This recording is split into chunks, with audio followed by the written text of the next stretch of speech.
welcome to the Beyond Sugar Freedom podcast. I'm your host, Danielle Dame, holistic nutrition coach and speaker. Let's dive in. Hello, everyone. Welcome back to another episode here on the Beyond Sugar Freedom podcast. Today, we are being joined by a very special guest. Ellie Kempton is here with us today. Welcome to the show, Ellie. Thank you. I'm so happy to be here. Yes. Oh my goodness. We're so excited to have you. And I'm very excited to be having this conversation with you. Before we dive in any deeper with Ellie, I want to give a quick background as to who Ellie is. As a biochemist and functionally trained dietitian, Ellie Kempton is on a mission to open up a conversation about what women need to find realignment within every transition between their 20s, 30s, 40s, 50s, and beyond. Her work is focused on honoring the needs of our gorgeous biochemistry and harnessing the power of our hormones to thrive. Ellie Kempton is the founder of Simply Nourished, and at her very core is a lifestyle architect, empowering women to reclaim their wellness through agency. As a registered dietitian with a master's degree in functional nutrition from Bastyr University and a biochemistry degree from the University of Virginia, Ellie curates simplicity out of complex health information and provides care calibrated to support transformation. Ellie's care is underpinned by functional medicine and is catalyzed by behavior design.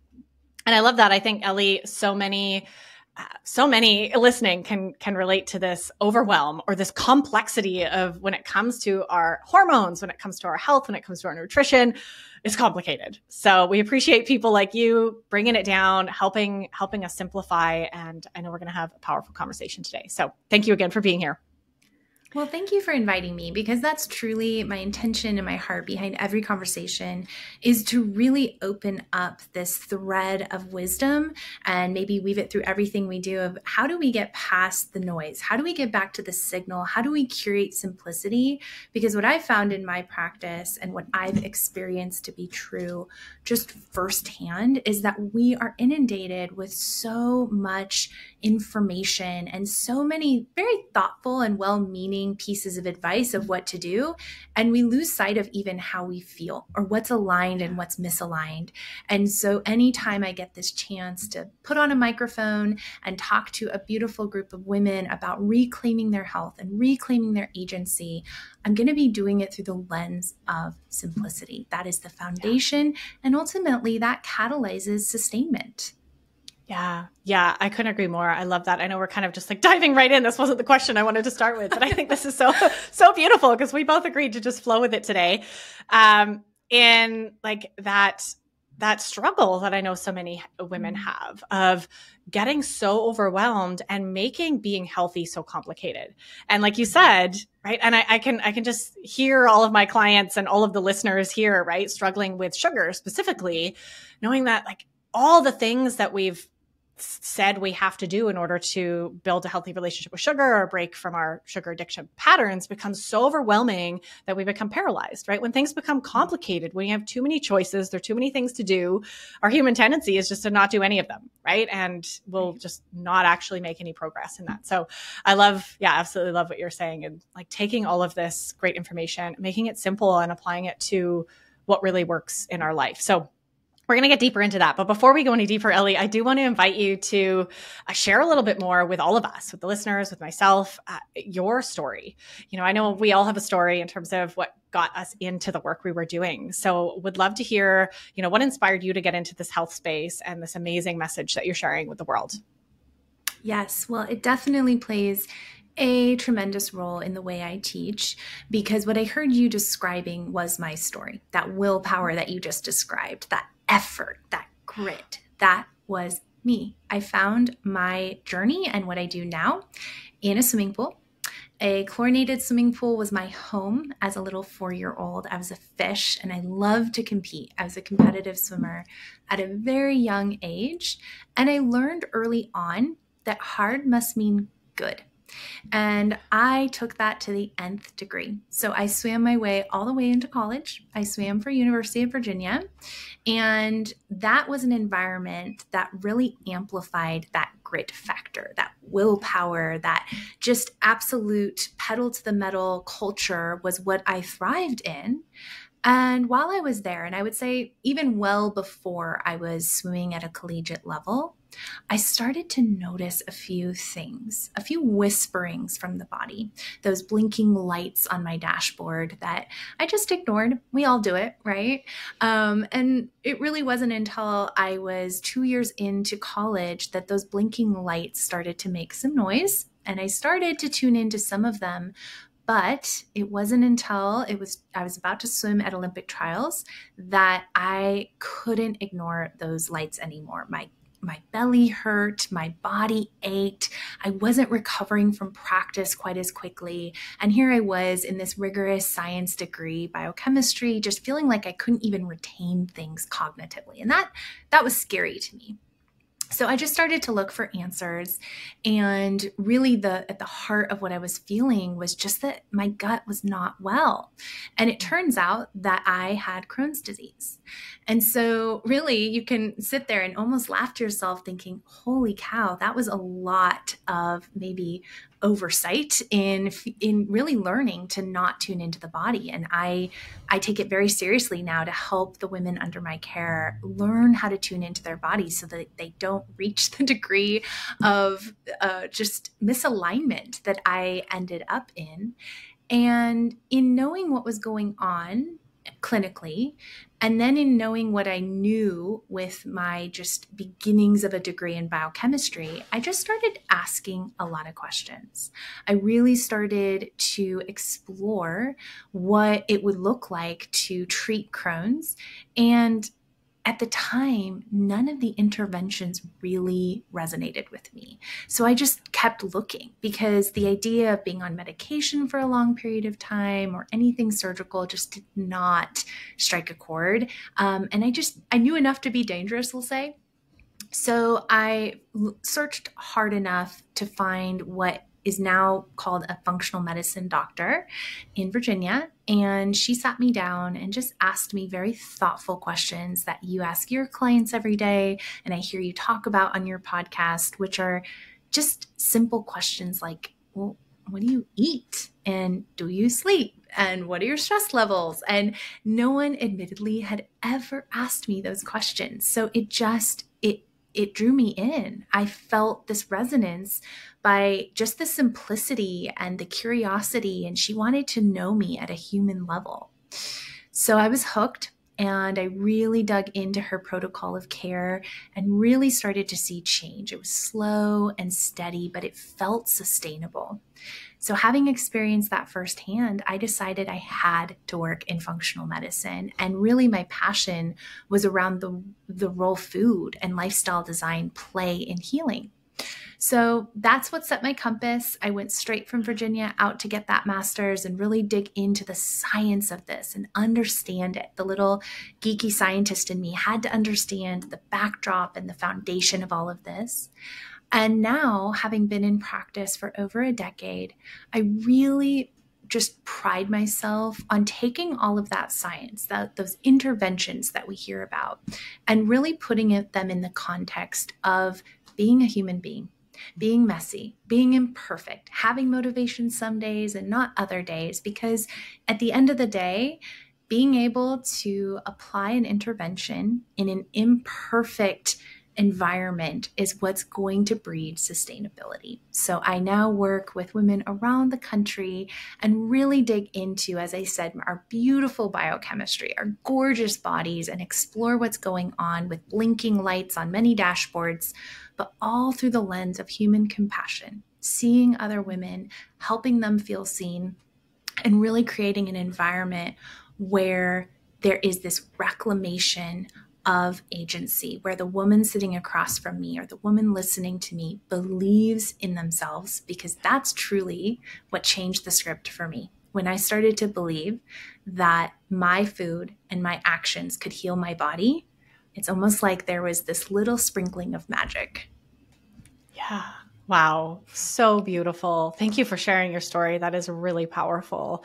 And I love the way that you explain that, and your energy as you're even talking about this is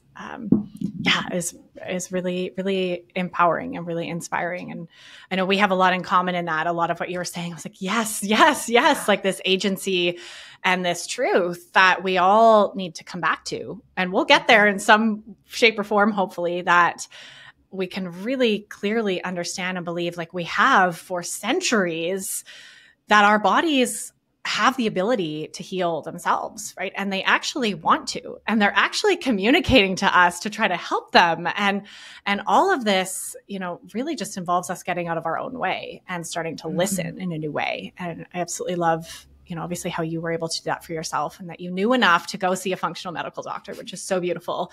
And I know a lot of people maybe don't have the resources for that. And it can be a bit of a challenge, but there's lots of amazing, resources out there nowadays. And even just listening to this episode and knowing that, right, and believing that your body can heal, and you do have a lot of power, right? Like how often have we've spent our whole lives, I know I speak a lot to this, just completely giving our power away, especially when it comes to our health, right? Thinking everyone else has the answers, right? That doctor in the white lab coat, or that commercial that I just watched, right? Like has all the answers for what I need.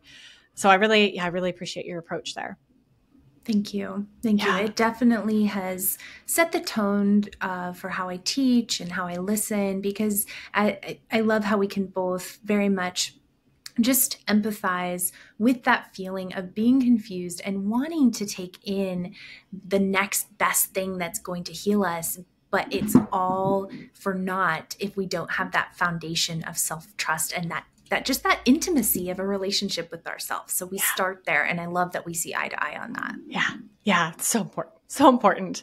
We could do a whole podcast episode just talking about that. But I did want to ask you about a couple other things, because I know that you talk a lot about metabolic health. And I think that aligns really perfectly, obviously, with the podcast and what everybody here listening is sort of starting to learn about and dive into. So I'm wondering if you can explain briefly, in simplicity terms, what is metabolic health, and how do you approach that, and what you call metabolic mastery from the perspective of this functionally trained dietitian that you are, because I think there's a lot of us, when I look back before I got into learning about nutrition and health and my body, I would hear the word metabolism, right? And I would just think, well, it's, you either have good metabolism or you don't. Like even in my family, my dad had good metabolism. He was thin and fit and he could eat whatever he wanted. And my mom didn't have good metabolism. She was overweight and unhealthy. And that was kind of my reference as a child as to like, what is metabolism, right? You're either skinny or you're not. And it's so much more than that. So I would love to hear, your perspective on that. Yes, this is the conversation I love starting, because you're absolutely right. We have been taught to reduce metabolism down to purely even just weight. And then from there we go, you have a good metabolism or a bad metabolism.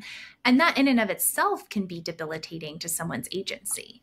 So when I talk about metabolic health, I love starting with just the pure definition of metabolic health. And ultimately, my favorite way to describe metabolic health is describing it as the song of the cell. We have, as humans, between 30 and 50 trillion cells, and their song is to take the information from our environment and from our food and make energy out of it. That is what the cells love to do. It is their pride and joy. It is their mission in life. And so when we feel symptoms of brain fog, fatigue, and anxiety and mood swings, and all of these different misalignments that I felt, of course, as a collegiate swimmer, I know we've all felt at one time in our life, that in some way, shape, or form relates back to the cell taking in the information you're giving it and making something meaningful out of it. And if that information is unclear or inconsistent, or maybe there's too much information coming in at once, that cell is going to have trouble making meaningful use of it and energy from it. So we think of metabolic health as purely weight, but I love to help women, again, reclaim a bit more responsibility over their metabolic health by looking at it from so many different angles and approaching it from even more angles. Because I think when it comes to metabolic health, specifically when we're trying to lose weight, we try to do one thing really well. And if that doesn't work, we try to do it harder. And if that doesn't work, then we get really hard on ourselves and start over. And it's the definition of insanity. And the reason I love what you do and the women you serve and just the way you approach metabolic health is you come at it from a very specific angle, which is so paramount. This freedom from sugar impacts our blood sugar regulation. And that is one facet of many, one trailhead of many, giving you the opportunity to approach your metabolic health synergistically from a few very gentle angles. And as you know, when you complement blood sugar regulation with, say, sleep, with cortisol regulation, with microbiome health, it absolutely amplifies the effect. Yeah, absolutely. Okay, so I think that's really important what you were just sharing there, a little bit of a list of some of these ways that we can support our metabolic health. So you said sleep, you said, a couple other really brilliant things. I'm wondering if you can elaborate on that of like what, outside of blood sugar regulation, obviously, right? What are the tools that we really need to focus on or the areas of our health to really support our metabolism? And why is it important to actually support our metabolism? Right. So starting with the why is it important? When you are giving your cells information that they understand, they can actually create something of use to you, namely energy like ATP, but they create the ability to heal your body. And we talked about this in the beginning of the call, which is our bodies are actually designed to heal themselves. So when you are giving them information that they understand, you are actually improving their metabolic capacity to heal, their metabolic capacity to create energy. And so all of these symptoms of metabolic misalignment, like just even slow healing, all relate back to the cells not getting enough of what they need, or in many cases, information they don't even understand. And that's really what I feel like we're coming up against in a more modern day world, is we have access to all the information we could want through food and through our environmental cues. These are all sentences of instructions to the cells to do what they're designed to do. But because we have access to information that's processed. So for instance, with food, processed food is processed information. And when I describe this to kids or maybe someone who's new to metabolic health, I basically describe that as though it's a sentence where words have been taken out. So it takes longer for the body to interpret, and it may not actually use it very efficiently.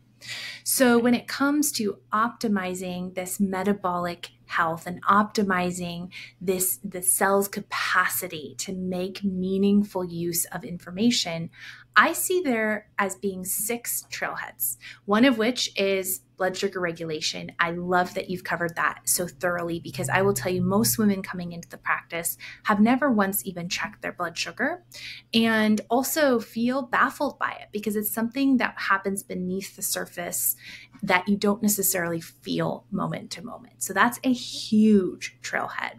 But there's 5 others that complement it beautifully. And one that I think is so just beautifully aligned with blood sugar regulation is just even the timing of when we eat and the timing of when we actually perform rituals and routines.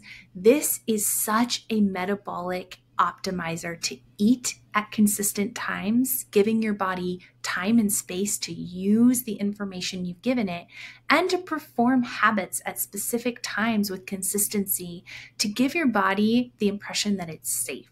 So sometimes when clients come barreling in my door and want to know exactly how to eat, I pause and I take a few steps back and I say, before we get carried away with perfecting what goes in, what about if we take a moment to evaluate where it fits?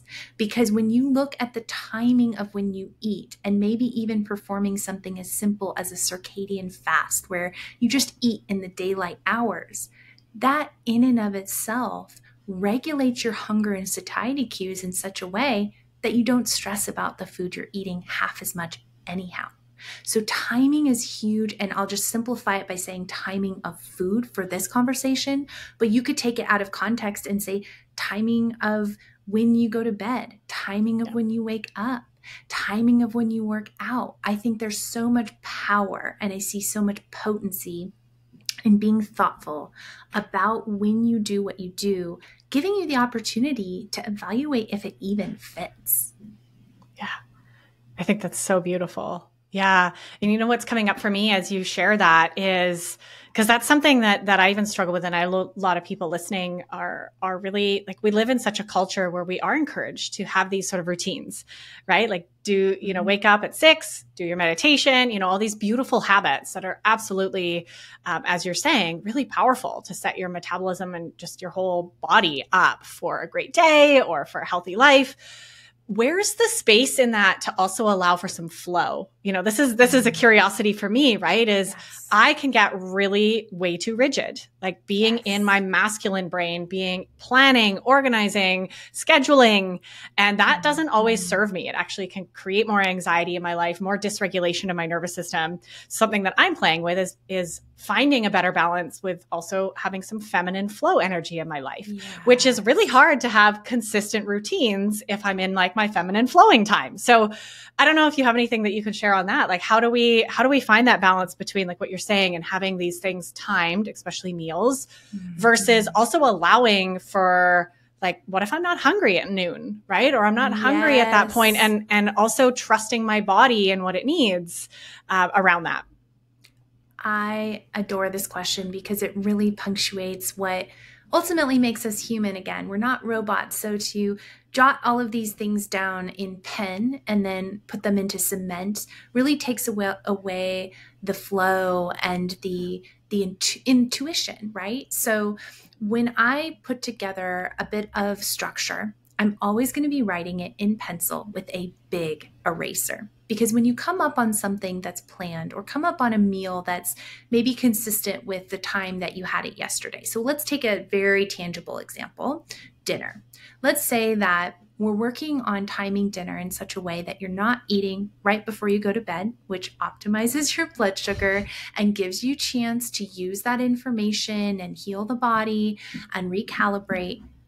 But it's 6 o'clock and you're just not hungry. That's when you had planned to eat dinner, and it would be a force, an act of force or an act of will. And I think we both agree that we don't want to willpower our way through life.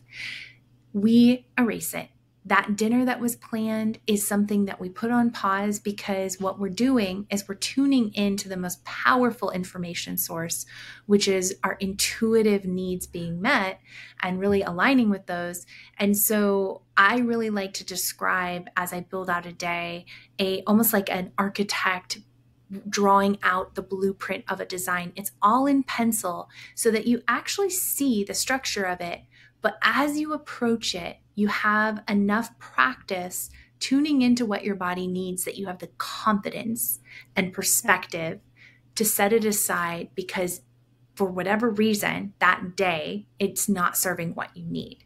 If you approach life like that, you have this beautiful balance that you're striking, this polarity between this more masculine way of approaching your day with things scheduled and the more feminine question mark of where does this fit? Is this actually what my body needs today? And when you feel confident enough to make those decisions they're game time decisions, right? Then what you do every time that you practice the skill set of erasing something because it's not aligned with what you need, then what you're doing is you're telling your body that you've got its back. You're making sure that it feels safe and nurtured instead of forcing your way through it saying, well, this is what was scheduled, a 6 p.m. dinner.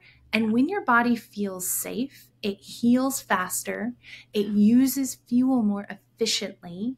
And what you're doing as well is you're creating enough confidence to take even more maybe noise and interventions and obligations off because you've had such a good experience fluidly taking what you need and releasing the rest. It's an art form, but it is an act of release. Yeah. So beautifully said. And just for everybody listening, like what Ellie is talking about takes a lot of practice, right? Takes some time to reconnect to these parts of ourselves. And absolutely love supporting women doing this as well. It takes a lot of time to turn back into those cues, and to also, I'm just thinking of a call I had on in my group yesterday, this perfectionism that comes up a lot, right? And like, I have to eat perfectly according to schedule, or there's a lot of pressure that we put on ourselves. So allowing that, writing that in pencil, I absolutely love that. And allowing yourself to really flow when that feels right and not. Another sort of like challenge, I'm just thinking of all of you listeners and my clients that I see show up a lot there, is also this conundrum between, for example, the 6 o'clock, right? I'm not hungry at 6 o'clock. I know a lot of women override their natural hunger cues by staying busy. Yes. Right. I know that there's a lot of times, even for me, on days when there's a lot going on at work, I forget to eat lunch. So was I actually not hungry, or was I not pausing enough to actually check in to the hunger cues that my body was sending me? So in that, at 6 o'clock comes around, the invitation there is to actually pause, right? If that's when you were supposed to eat dinner, and actually tune into what is truth. Like, am I truly not hungry, or am I just too busy to even think about food? And maybe that's a cue to slow down, take a deep breath, and come back into like really tuning into what the body needs. Well, I just appreciate that you called it an invitation. That's exactly the language I use when I architect someone's day, is we use all of these placeholders as truly that invitation. It's almost like a gentle mother saying, hey, come on into the dinner. Come into the kitchen. Are you hungry for dinner? And if you don't have that gentle nudge, you're exactly right. Our prefrontal cortex can take over, and we can be very maybe entrenched in a creative process and completely override these bottom-up cues of true hunger. And over time, that can feel like it becomes the norm, which is why, to your point, this takes time to come back to that space where you actually know what true hunger is and feels like in your body, in opposition to psychological appetite. There's a difference there, but it takes really navigating both all the time and being aware enough to notice the difference on what is true hunger and what psychological appetite, to be able to confidently honor those true hunger needs and be able to satisfy in a very thoughtful way the psychological appetite, which doesn't necessarily require food. Yeah. Yeah. So beautiful. Okay. So you said that there were 6 trailheads, right? Yes, into sort of metabolic health. So you've talked about obviously blood sugar regulation. We've talked about sort of the timing of food and of rituals. What else is there? Well, I think the natural segue would then be into one that the wellness industry loves, and it can be very adamant about different ways of approaching this, but is nutrient repletion. Specifically, when I look at the biochemistry of especially the female body and our nutrition needs, we have both macronutrient needs and we have micronutrient needs. And the macronutrient needs are more structural and energetic, and the micronutrient needs are a bit more chemical in nature, in that they help really catalyze different reactions in the body. And what I would say across the board, no matter what background you come from, whether you're plant-based or strictly carnivore, I'm pretty agnostic to any of it. What I see, though, as a predominant nutrient missing when it comes to metabolic health, when it comes to the cell being able to use fuel efficiently and not be bottlenecked, creating maybe a fuel excess, is protein.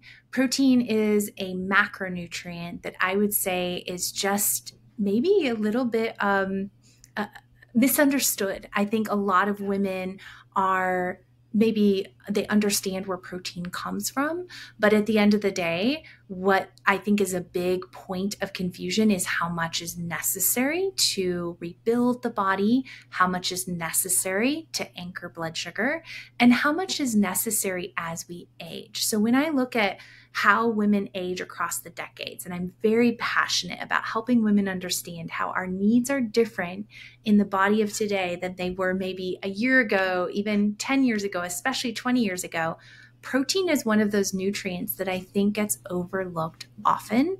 And some of that is, as we age, we need more help rebuilding the body so that we don't break down faster than we're rebuilding. Our stomach acid also declines as we age, so we don't use as much of it as effectively. But also, I just think there is this subtle fear of eating too much protein.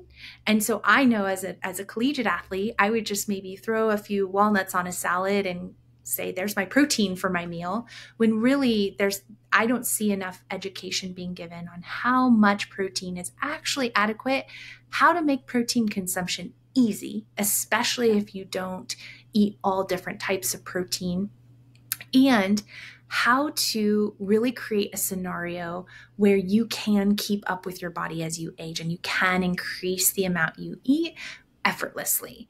So nutrient repletion is something that you can evaluate from multiple different angles. You can run lab work and see what nutrients might be missing from different analyses. But I just kind of start with simple and go with the basic foundation. And when it comes to macronutrients, a beautiful place to start is getting your protein needs met with consistency and increasing that amount across the lifespan to keep up with how quickly your body needs protein to rebuild. Yeah, that makes so much sense. Thank you for bringing that in.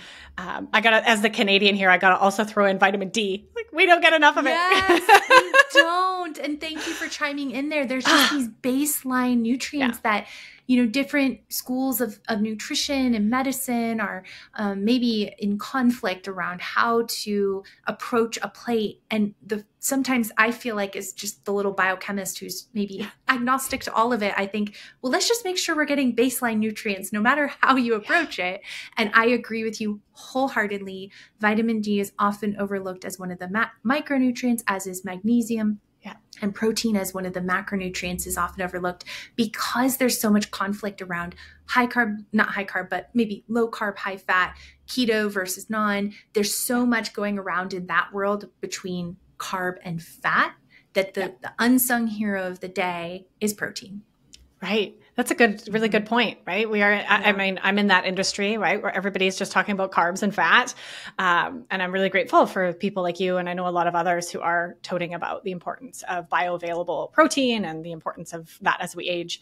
And I actually want to make sure that we have time to get into that, because I think this is an area of like your zone of genius about how we can stay on track in each of those decades of our lives as we age. But before we do, I want to make sure we finish these trailheads. So you're going through this beautiful list of these 6. So what are the last 3? Yeah. And I'll quickly run through these because they definitely appeal to different audiences, but they are prominent trailheads that I think get overlooked beneath the surface. And one is the microbiome. So once we've eaten, what makes use of that information, right? And we have this tribe of helpers waiting to use this fuel and even give fuel back. So when you eat, your microbiome takes in that information and gives you even more meaningful information to use from it. So when there's microbiome scarcity, you see it show up in blood work.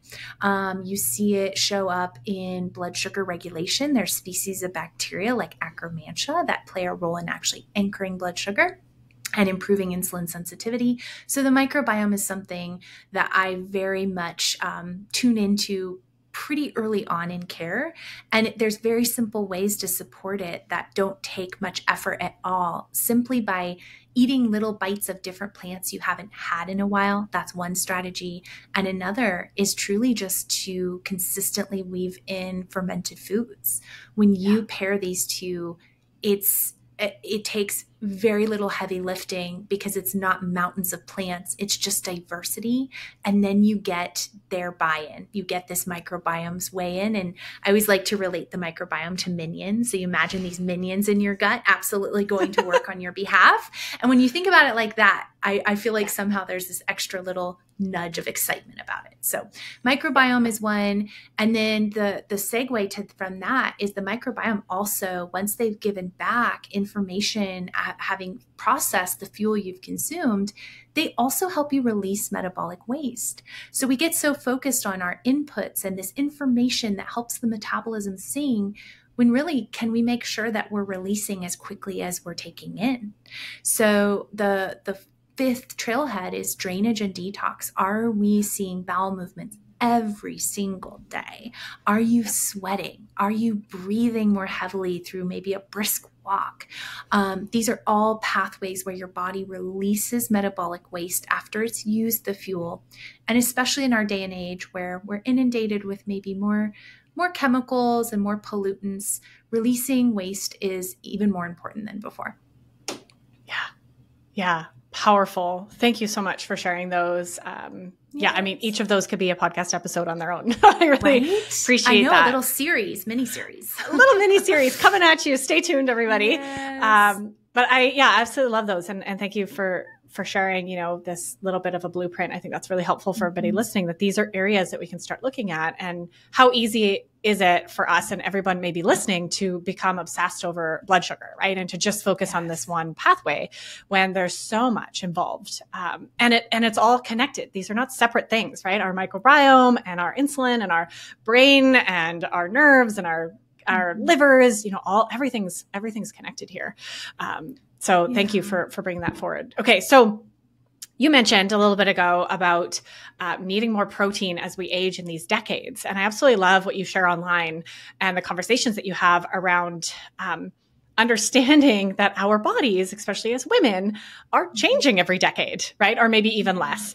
And I know so many of my clients and listeners, and I shared with you before we hit record on this, like even myself, as I'm getting closer to 40, I'm noticing some of these hormonal shifts. I'm noticing some of these changes. So I know a lot of my clients struggle with having everything figured out. And then all of a sudden what worked is no longer working. So what do you do to help women navigate that? When what we thought was working before, we used to be able to just out exercise, our bad diet, or these things we used to be able to have a glass of wine and have a great sleep. And now we can't do that anymore. Right. Yeah. I'm starting to notice that with coffee, it's starting to affect my sleep in ways that it didn't before. What the heck's going on? So how do we actually sustain our wellness goals through each of those decades of life? And perhaps how do we mentally start wrapping our head around finding new ways of reaching our goals and staying on track when our body and our hormones are changing? Right. So I would say this is, not to sound maybe too kitschy about it, but this truly is the linchpin I see to everyone's wellness journey, which is the increased and amplified and punctuated sense of awareness. Really zooming out and really getting the full perspective of what's going on by tracking yourself. Watch yourself as though you're watching or studying like a bug in nature, a cute little ladybug. You're watching yourself go through the day and really navigate the stressors that you're coming up against. Get your lab work run your hormones.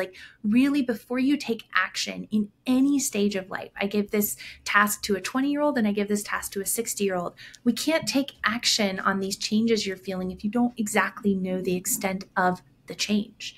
So that would be number one. And it's something that I just absolutely fill tool baskets to the brim with, our awareness tools to really tune into the cell to soul experience of a human being.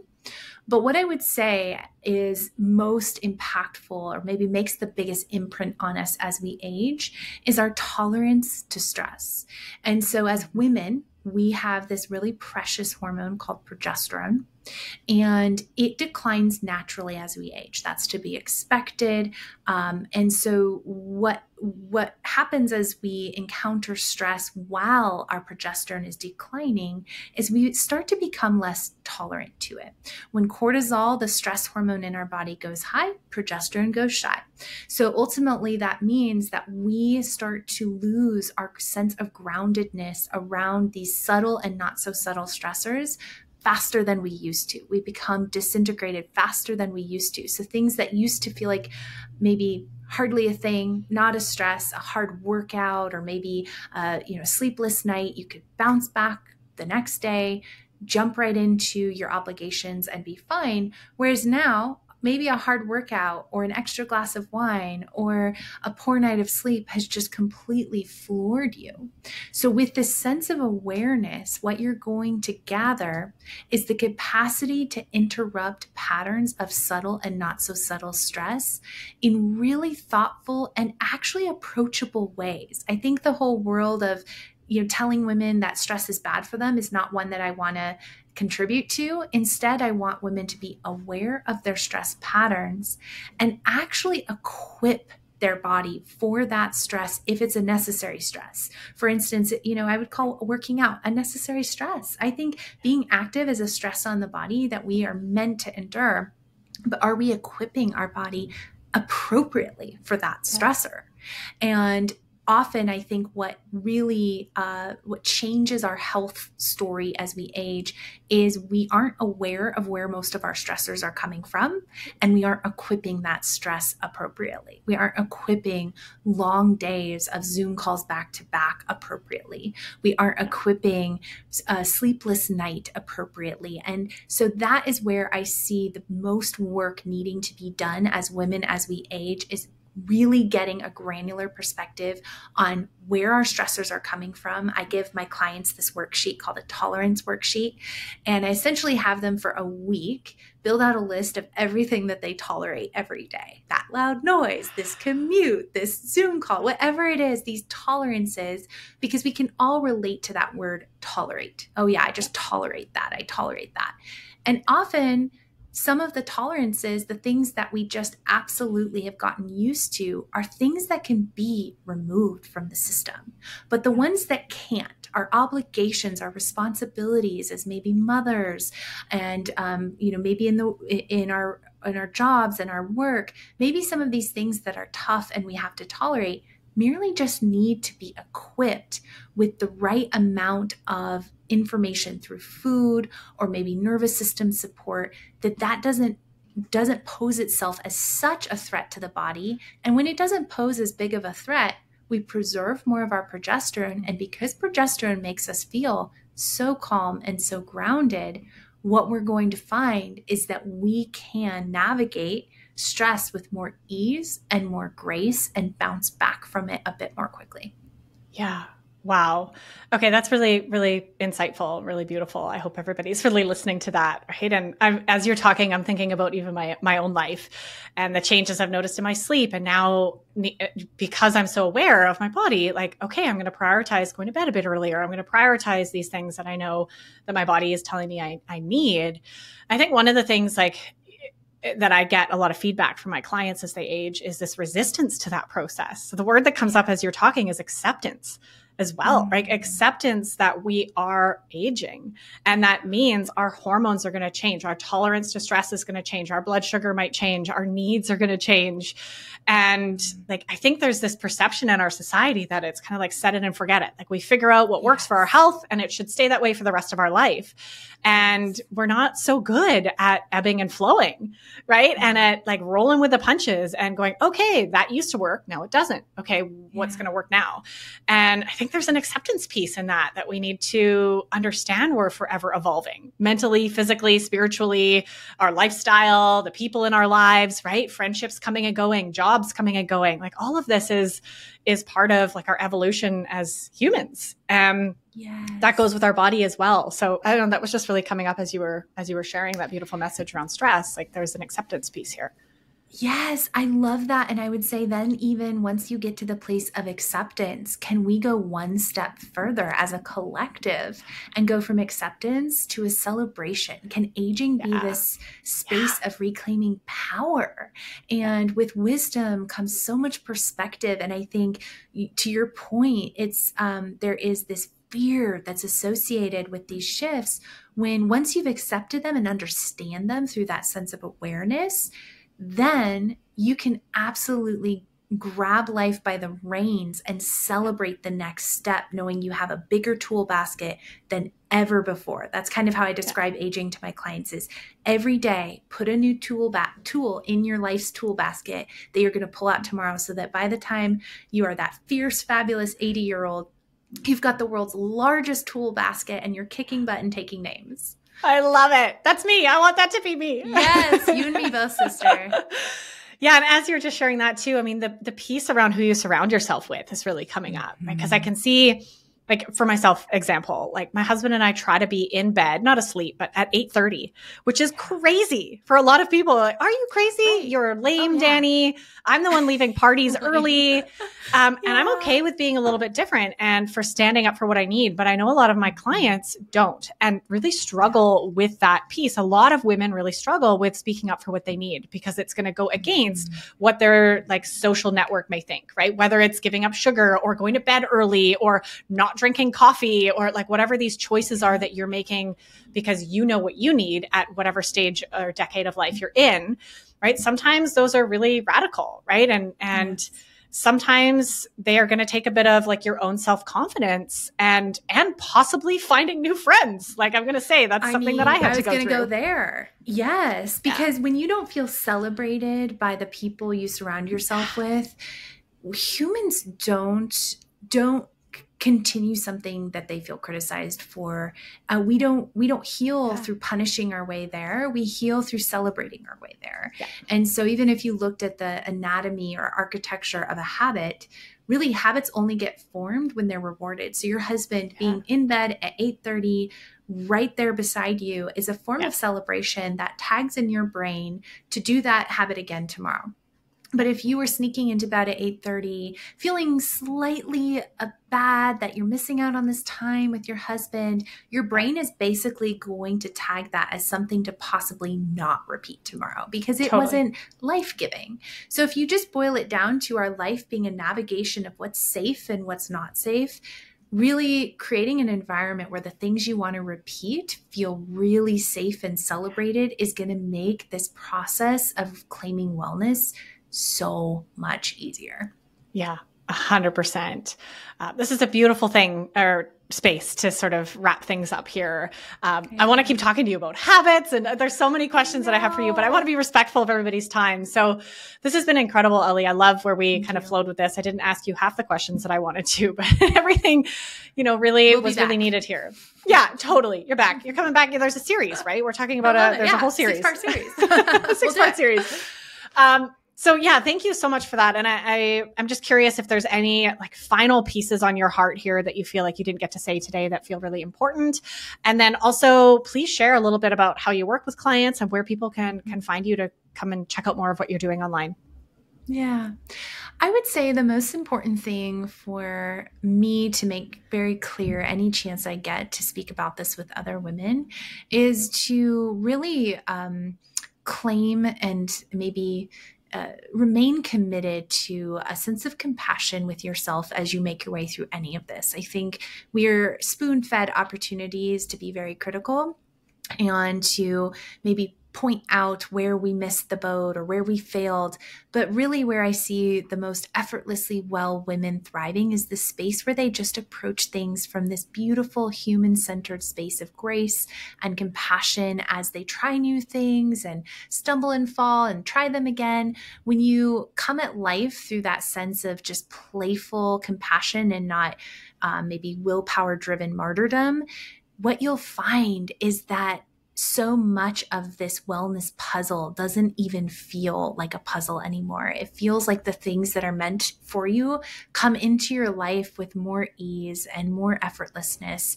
And anytime that I'm teaching on a big public stage, I end every lecture just reminding my audience to reclaim that compassion piece because we're given many reminders not to. And I will just say it's very contagious in the best way possible to be around women who are so deeply compassionate, not only with others, but certainly with themselves. Yeah. So beautiful. I love that. Yeah. Compassion is so something that many of us have forgotten, right? Many women have forgotten. I absolutely love that message. So where can everybody come and find more about you, Ellie, and come and connect with you and keep the conversation going? Yes, I love that. So I think women heal together in community, speaking about compassion, where we can show compassion to one another in the midst of ourselves. So I have a beautiful group of women over in my neck of the woods at Simply Nourished Nutrition. I have a membership called The Table where we all walk beside each other in different facets of our wellness.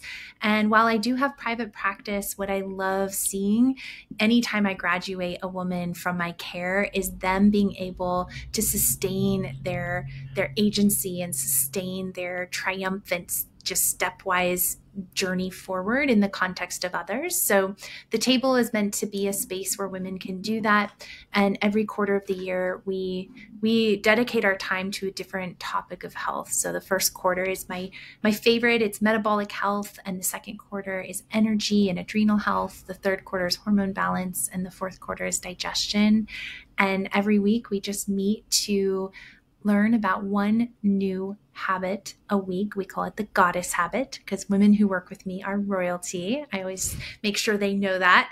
And it's my favorite thing I do. And so I love any opportunity like this where I can give women access to that type of conversation because I think it's one that breeds healing from cell to soul. Yeah. Oh, so powerful. So beautiful, Ellie. Thank you so much. I'll, of course, make sure all the links to connect with Ellie are below in the show notes. So you can go and connect there. And we're just so grateful for you taking the time to join us on the show today, Ellie. And we can't wait to have you back. Well, thank you for this platform. I love your show. And I very much just refer so many of my clients to it because of the way that you approach wellness. You embody compassion so beautifully. So thank you for the work you do. Oh, thank you, Ellie. I'm receiving that fully. Thank you so much. And of course, a huge thank you to all of you listening.